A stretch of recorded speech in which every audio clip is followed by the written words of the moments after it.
Cake তো অনেকভাবে তৈরি করে খেয়েছেন বা কিনে খেয়েছেন, তবে এইভাবে একবার পাকা আম দিয়ে বাড়িতে কেক তৈরি করে খেয়ে দেখুন কতটা সুন্দর হয়েছে। দেখুন নরম তুলতুলে স্পঞ্জি, আর বাইরেটাও দেখুন কতটা জালি জালি হয়েছে।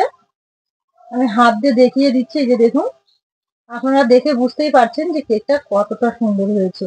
আমি একবার কেটেও দেখাবো আপনাদের। এইভাবে বাড়িতে কেক তৈরি করে খেলে দোকান থেকে আর কিনে খেতে মন চাইবে না, আমি কথা দিচ্ছি।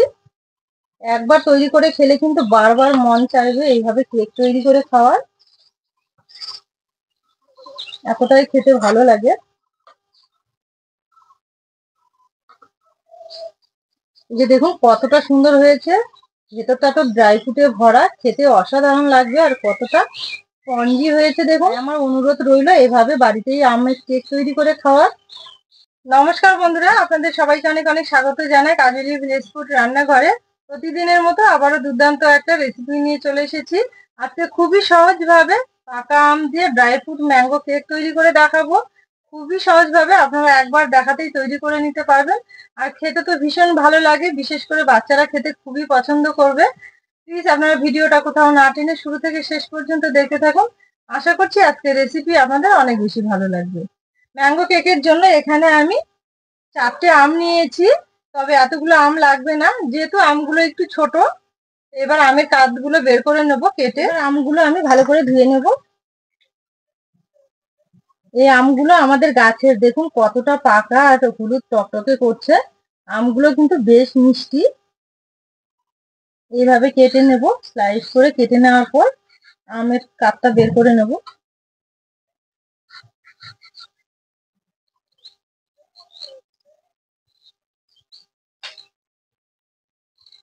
এখানে যতটা আমার আমের কাপ লাগবে ততটাই বের করে নেব। এবার এখানে আমি একটা মিক্সি জার নিয়েছি, মিক্সি জারের মধ্যে এই বাটি মেপে 1 বাটি সুজি নিয়েছি, সুজিটা ঢেলে নেব। কেক তৈরির যে উপকরণগুলো হয় সেগুলো কিন্তু যে কোনো একটা বাটির মাপ করে নেবেন, দেখবেন কেকটা খুব ভালো হবে।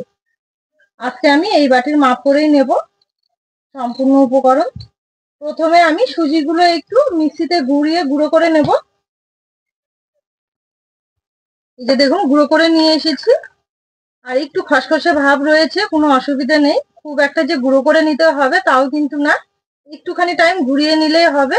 এবার একটা বড় বাটিতে ঢেলে নেব। এবার নেব ওই বাটি মেপেই হাফ বাটি চিনি।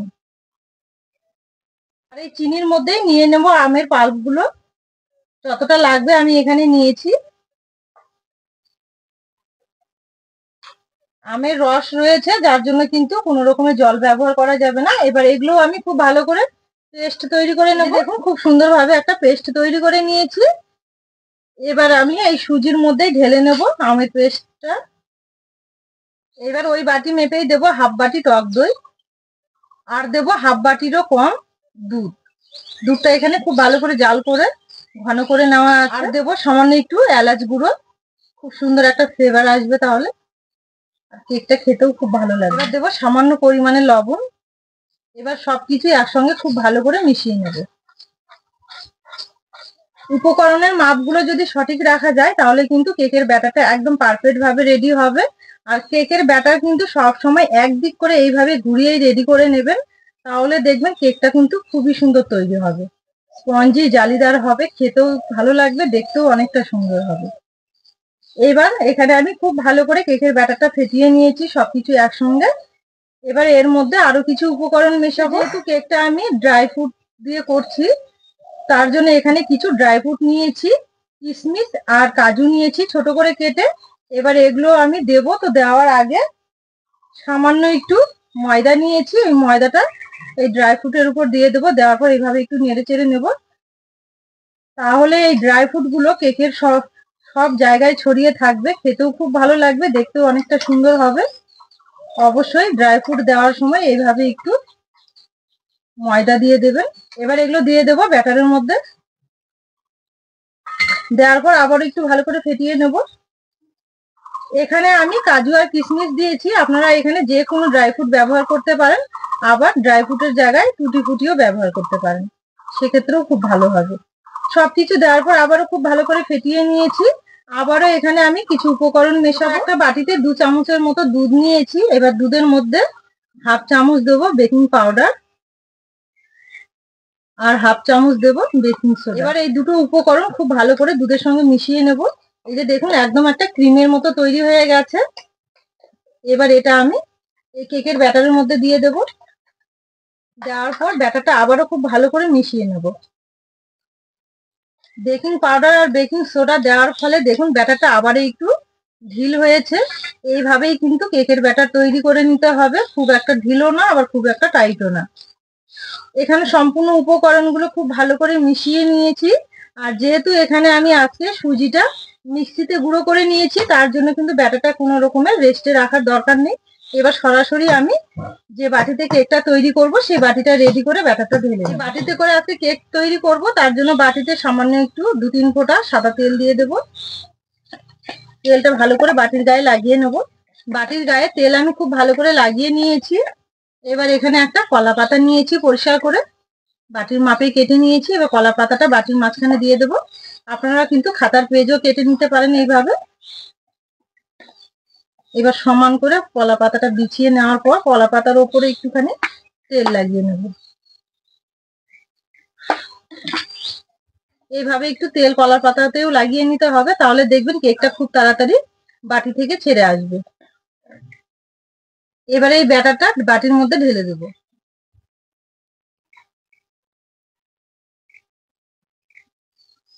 এবার বাটিটা খুব ভালো করে একটু ঢাকিয়ে নেব, তাহলে ব্যাটারটা সমান হয়ে যাবে আর ভেতরে যদি কোনো হাওয়া বাতাস থাকে সেটা বেরিয়ে যাবে।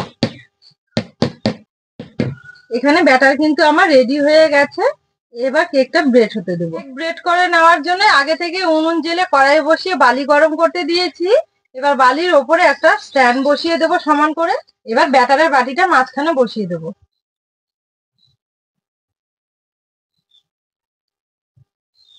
এবার ঢাকা দিয়ে 30 থেকে 35 মিনিট কেকটা ভালো করে ব্রেড করে নেব। এখানে প্রায় আমি 10 মিনিটের মতো কেকটা ব্রেড করে নিয়েছি। এবার ঢাকাটা তুলে নেব, তারপরে কিছু ড্রাই ফ্রুট দিয়ে সাজিয়ে নেব। এভাবে ড্রাই ফ্রুট দিয়ে একটু সাজিয়ে দেব দেখতে ভালো লাগার জন্য।